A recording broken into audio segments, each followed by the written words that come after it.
We are live. Today is 28th of the assignment. I could take these off because I have no notes. I'm Pamela Denise. Welcome to my channel.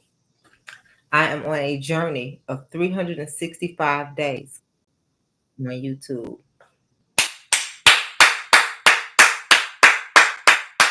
And today is day 28, so I'm just going to give it up to myself. I ain't never going to lie this much in my life. Like, I wasn't even a going live type of person. I wasn't even a going live type of person. If you look at these videos the last couple of weeks, you probably be like, yeah, I see why. But don't trip, because what you practice, you get better at. Anything you practice, you get better at. Practice does not make perfect, but it makes precise. So I've been documenting my journey because I'm in a season. I'm coming out of the wilderness, going into a promise.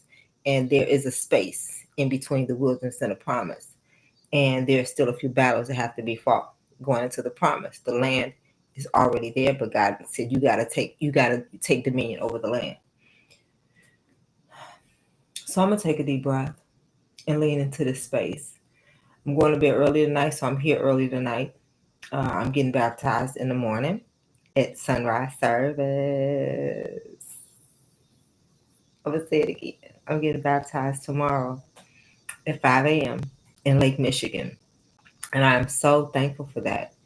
I was talking to my sister earlier today, and which is really a blessing. She watches these sometimes, so I'm gonna just go ahead and be transparent. It's really a blessing because I have two siblings, my mother and father, and we were all really close growing up.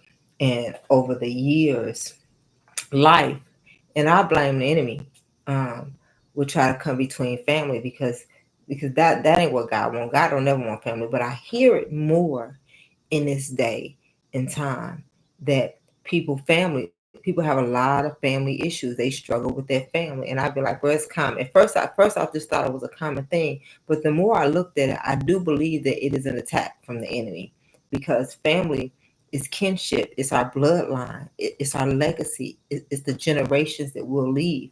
And so whenever you have problems within your family, I'm going to say, by all means, do everything you can to resolve the problems and be prayerful. Because for 2 years, I remember for 2 years, my sister and I didn't talk. I was so sad. And for at least a year, probably, I'd come to meet with God because I was meeting with God every morning. I come to meet with God and I just be sad. And I would just lay those cares with Him. And I'd be like, cover my family and bring unity in my family. I speak love, I speak peace. Like, I pray for them all the time. And then after about a year, I think it was, I got released and I let it go because there's work to be done. Sometimes people can be a distraction at the same time, right? Or situations can be a distraction, and there's work to do. So I took it to the Lord, and once I got released, I left it there. But this is what I know about me for sure. What I want, I know what I want.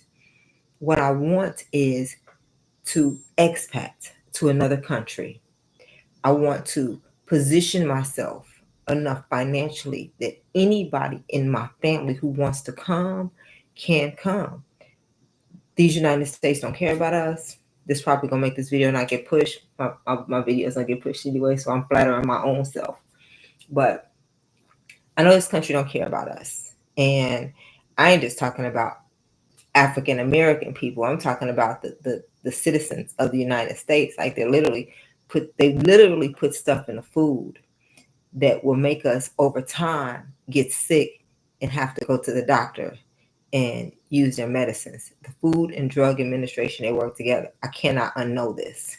And since I know it, it has been my desire to leave the country. I don't know how yet. Financially, it looks crazy for me right now. But even with that being said, like, I've never felt close to the God. I've never felt more aligned in my life. And so I'm really thankful for that. But I know that it's important to know what it is you want, because when circumstances and challenges come up against you and you know what you want, you could take a few deep breaths, pause, and say, well, how am I going to respond to this? Because what I want, I think about, for example, my grandbaby. I don't always have time to keep her, right? But everything, because I be working on some things. Like, The mental capacity that I have to use to break through to get to this place is challenging, to say the very least. And there are times I got to go into the think tank, and I'm reading this book I showed y'all about a week ago. I was reading Expert Secrets. It's a 6 hour book on Audible. I don't know how many pages it is. I said I was gonna count the pages, but it's 6 hours on Audible. It's taken me 2 weeks to read the book, and I still got 50 minutes left because there's so much information. I have to read it. I have to go back and take notes, and then I don't even understand what those notes mean. Well, how can I apply this to what I'm actually doing in my life? So it's a lot of learning. It's a big learning curve for me right now, but I'm with it because God told me in 2019. He said, when I give you an assignment, it's going to be your responsibility to do the work, to figure out how to do it. And as I'm learning, if I get stuck on something, I'll be like I'll go to bed exacerbating. I'll be like, I tried my best.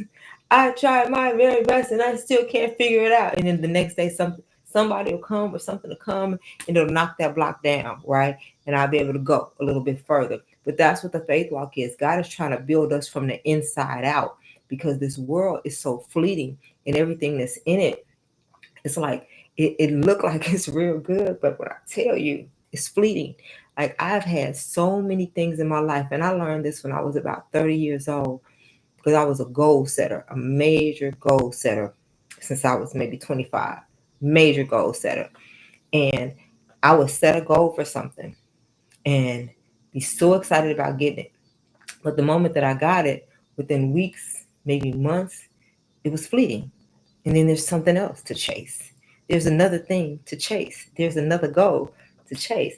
And that's fine because that's the world we live in. I don't believe in necessarily getting stagnant, but I believe in chasing purpose, chasing being whole, chasing your physical health. Be as healthy as you can possibly be. Like it takes time to be healthy spiritually, mentally, and physically.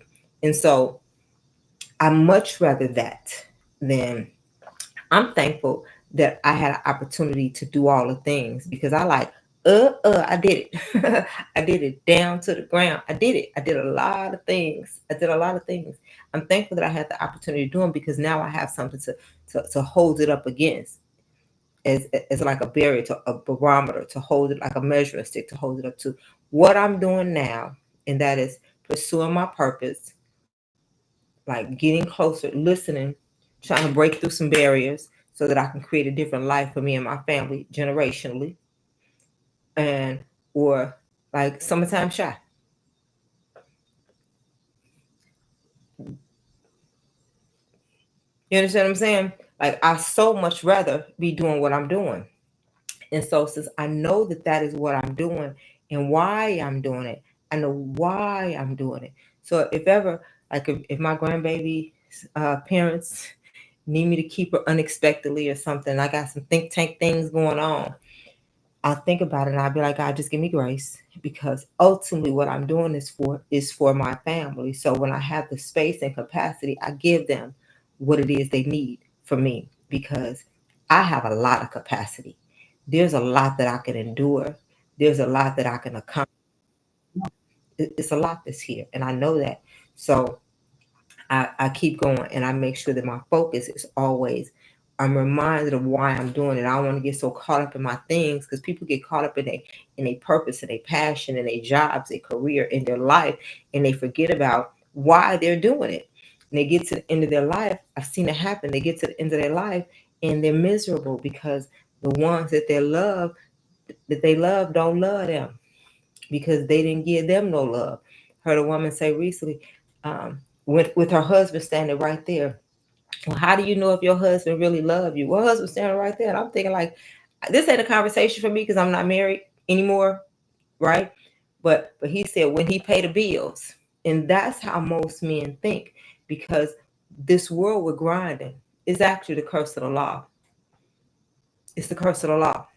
We're grinding on this earth because of the curse. But once we have been redeemed and understand that, there is a there is a settledness that comes into it, an ease, not easy, but an ease that we come into. We understand that the responsibility is not ours to make this thing happen. We have a part to play in it for by every stretch of the imagination, but there is an ease and a trust factor that comes with us walking with God.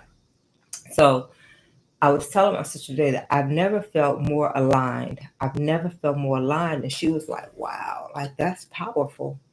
And I was thinking about it because I wrote this book in 2019, Create Your Great, hashtag you don't get what you want, you get what you create. Go to my website, PamelaDenise.com, get you a copy.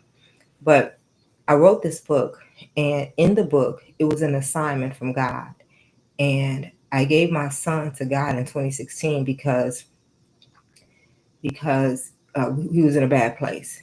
And I had, the year before, I had learned how to create a space and see God. So for the past year before I gave my son to God, I had been showing up every day for at least 5 minutes, just yielding space, breathing, saying, God, have your way in this space. It was only 5 minutes, but God, have your way.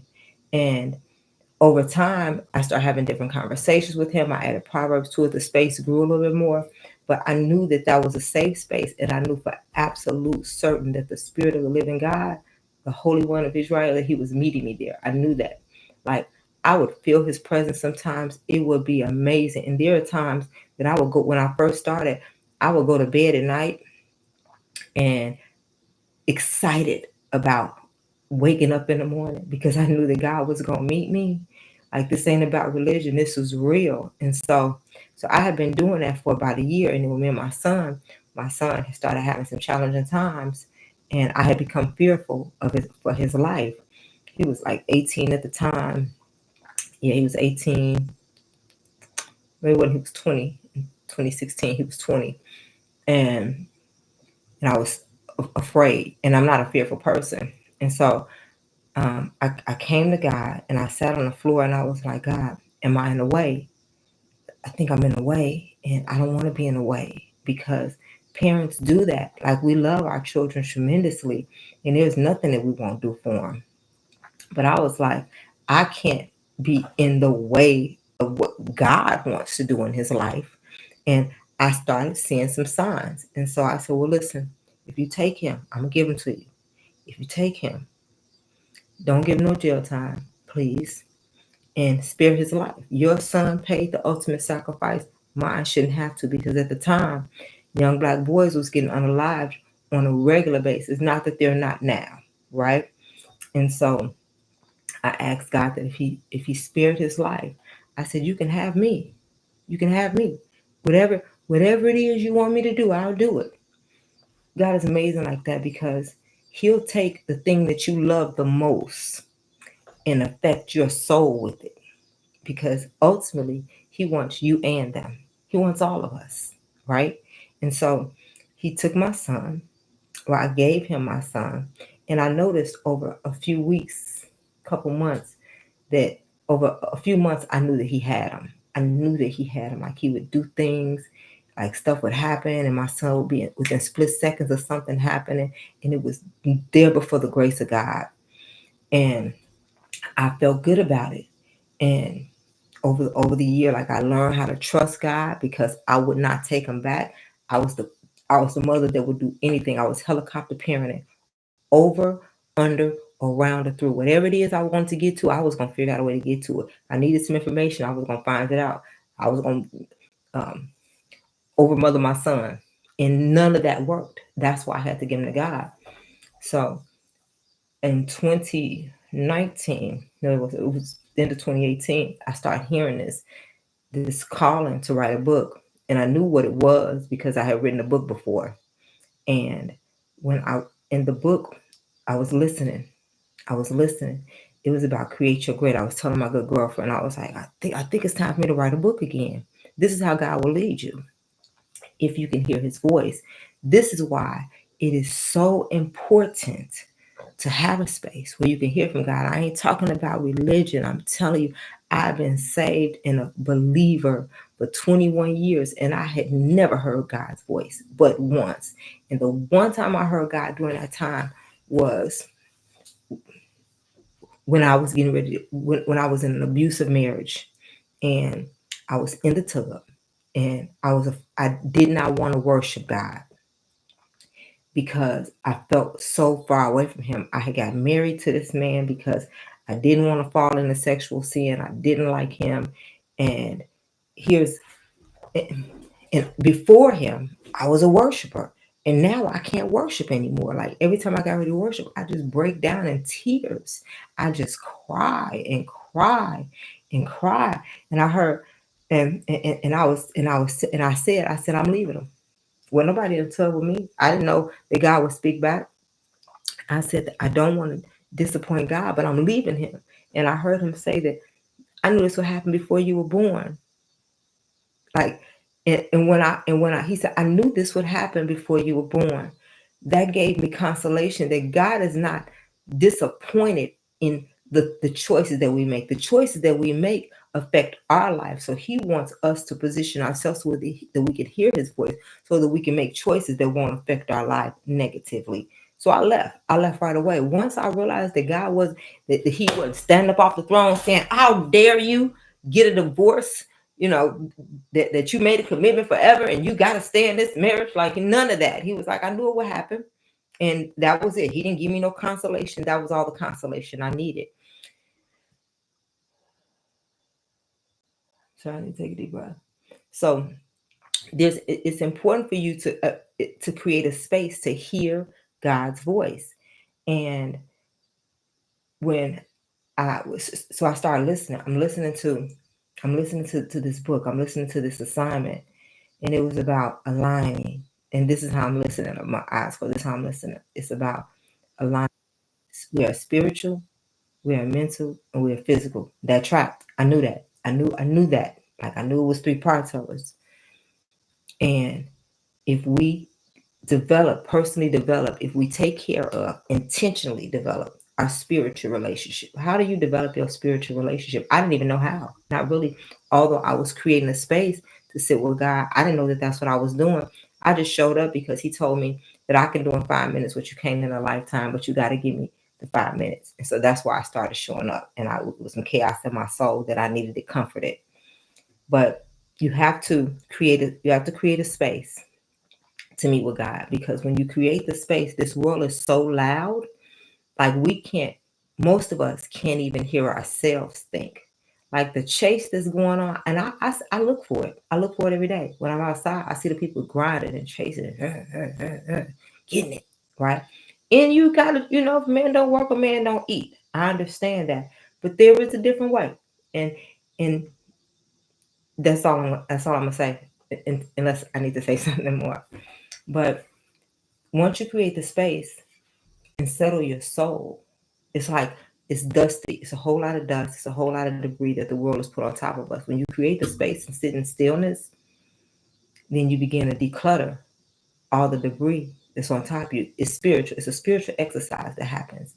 Like a lot of the stuff, the thought process, the chase, the grind, the propaganda that the world has put in us and on us for us to carry, it begins to get swept away, right? And once it gets swept away, now you can hear, because we quote all the time, greater is he that is in me, than he that is in the world. We say it all the time. But if you do not give him space, like he's not, he has the ability to be, but it's our responsibility to tag him in, not just when we need him on a regular basis. So when we need him, he's always present, front and center. Create the space so that you can hear God's voice. And once you hear God's voice, if you show up to meet God, God is not playing hide and go seek with us. He says, if you seek me with your whole heart, you'll find me. Seek me first. Seek first the kingdom of God and my righteousness and all the things we added. These like seeking is like looking for something intently. I never forget, before I had this understanding, and even before I wrote the book, I was in a hospital. Yep, it was in 2017. I was in the hospital, and it was late night, and I had like TD Jakes or somebody was a preacher playing, and they was talking about, like, if you lose your keys and you got to go to work, like you would tear the house down. You look it up, something to that fact. Like look, no, that was in my book. But he was talking about searching. When you lose something of great value, you don't just say, let me see. Like, I don't see it, ain't no big deal. Or I tried, I couldn't find it. If it's something of great value, you're gonna look and look and look until you find it. And so that's what seeking God looks like. And my truth it has nothing to do with going to church for me. And I go to church, but not to seek God. I see God here, and I go to church for fellowship, right? My relationship with God starts at home. Just like it's like you sending your kids to school to get to know you. No, no, no, no. It happens in your house first, and then they go out there with an identity, and they know how to maneuver and act accordingly because they got their identity from at home, and that's where we got our identity from God. But when you create the space, our mind is where we make our decisions, where we decide to do and do not do, what we decide to do and do not do, right? That is where we decide to do anything. If we want to eat healthy, not eat healthy, like go to work, don't go to work, be successful, not be successful. We make up in our mind what we're gonna do, and we have the capacity to think and grow our mind. And so when God tells you to do something, it will be bigger than what you're able to accomplish. Because if it's not God. And when he tells you to do something, it is your job to use your mental capacity that he's giving you to figure out how to do it. There'll be challenges, there'll be stretching, there'll be breaking, all of the stuff. Because again, it is about getting this world up off of us. And that's the mental part. And then the physical part is our body is the vehicle that carries us through the assignment. It's like the car, right? That carries us through the assignment. And I've learned since I wrote this book, and this is what I'm talking about, the book Create Your Great. I have learned since I wrote this book that I know more people. First, I'm like, people still eat McDonald's, but they do. That's not even real food. This is what I'm talking about. What I'm talking about with these United States, they don't even sell this stuff in a lot of countries. But I'm gonna stay on target. That people will put McDonald's in their body, but only put premium gas in their car. I was talking to a guy. He was like, "Oh, I'll put nothing less than premium in my car. Like this, is my baby." And I'm like, "But you sitting there eating on some chicken nuggets. You understand what I'm saying?"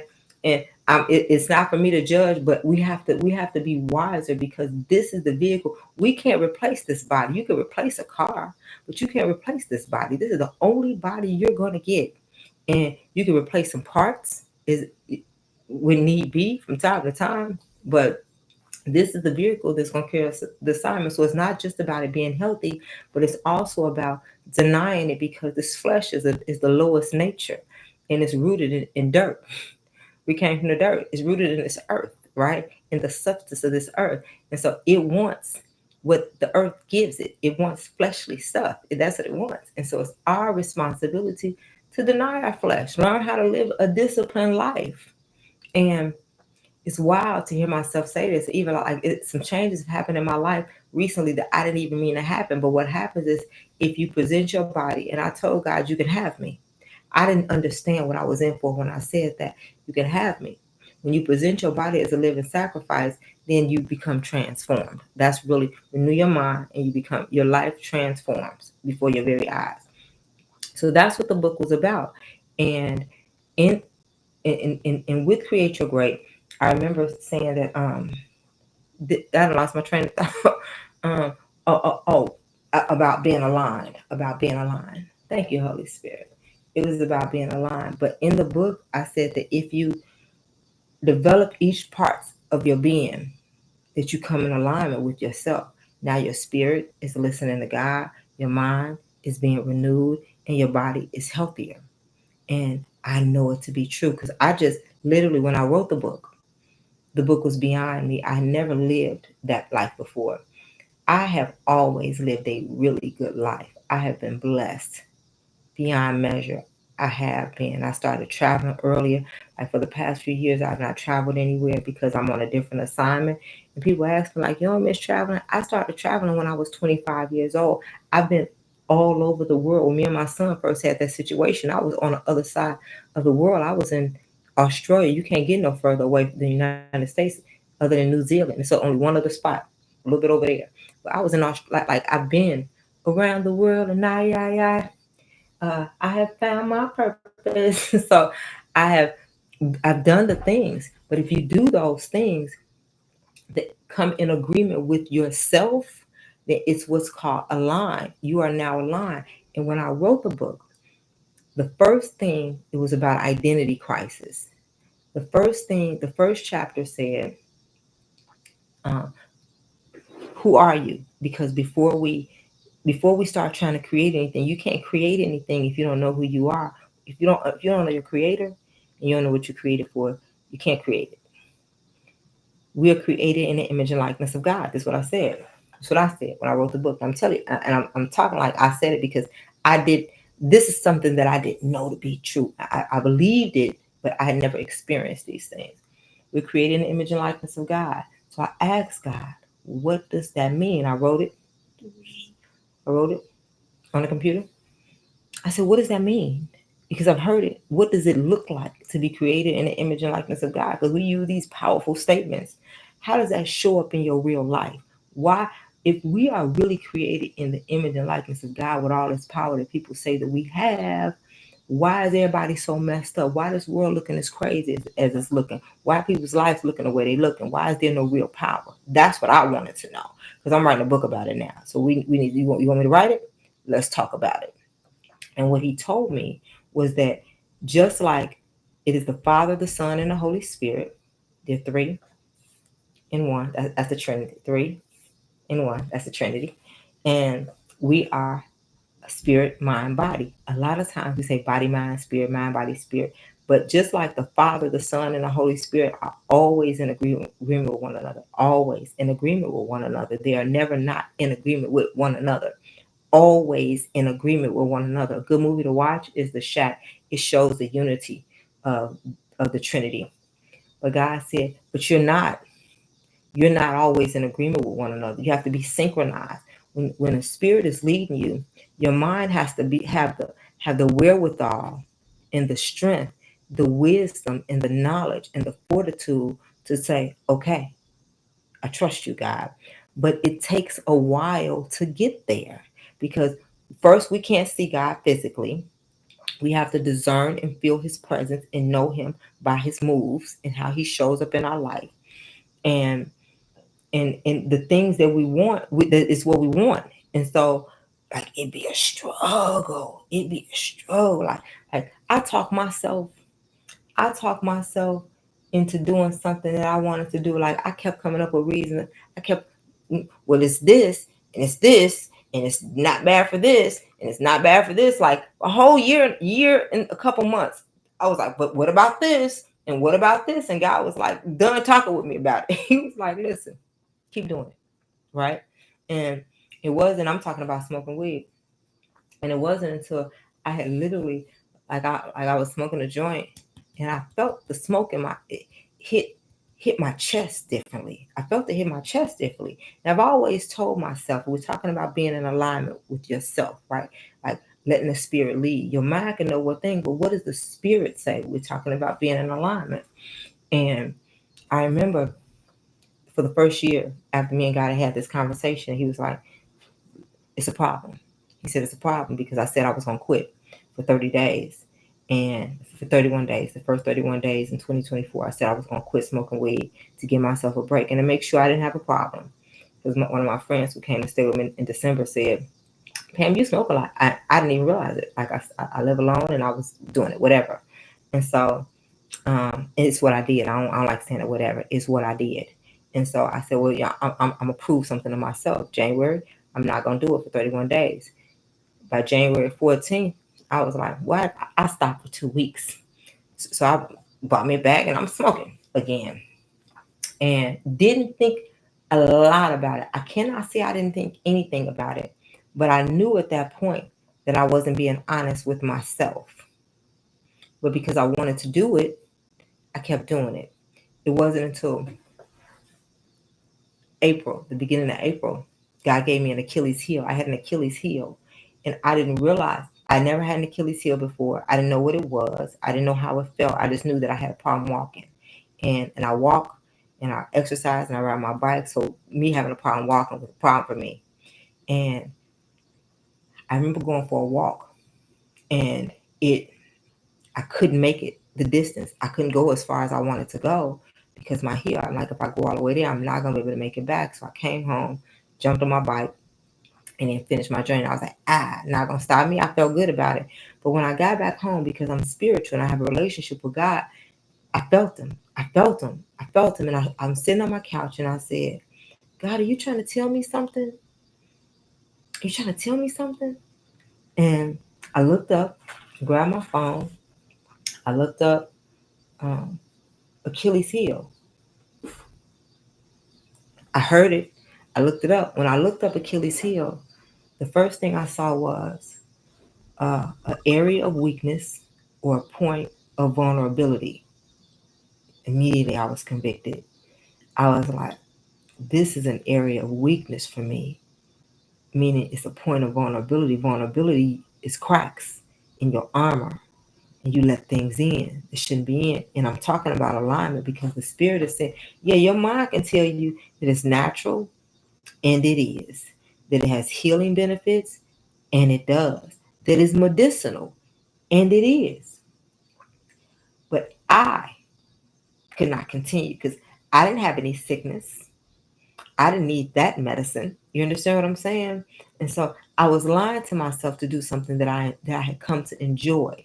But I went for a walk the other day, and I know I'm done. It's all relative.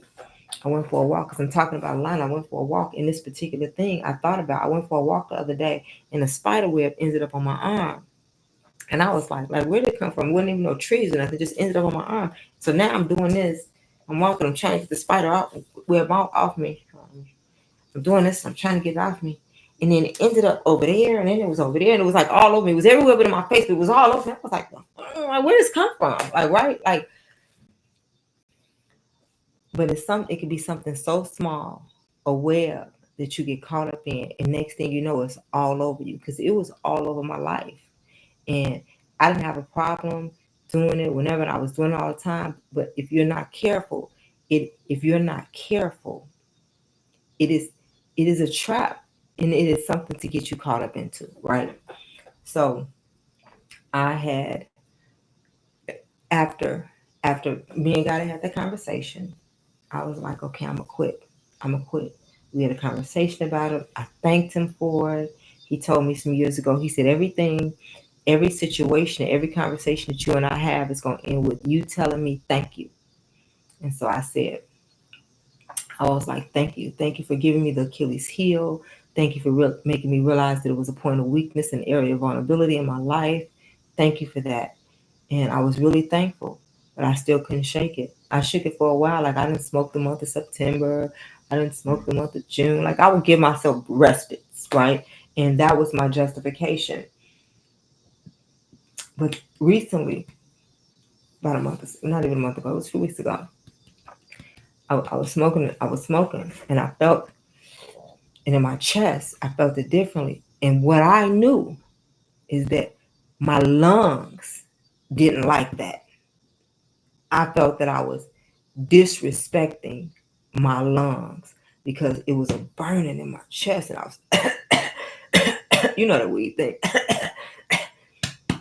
And I was like, I stopped and I said, oh, this ain't cool. This is definitely misaligned here. This is definitely misaligned. Pam, you gonna have to, and that's what it was. Like it's been a couple things.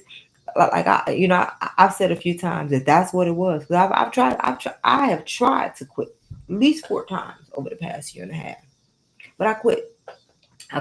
And before I quit, I started speaking it into. I was like, I had like a little corner left, and I was like, I don't smoke no more. I don't smoke no more. I don't smoke no more. Right? But I literally did quit this time, and I'll circle back at maybe in a month, 6 months. We're at the end of this 365.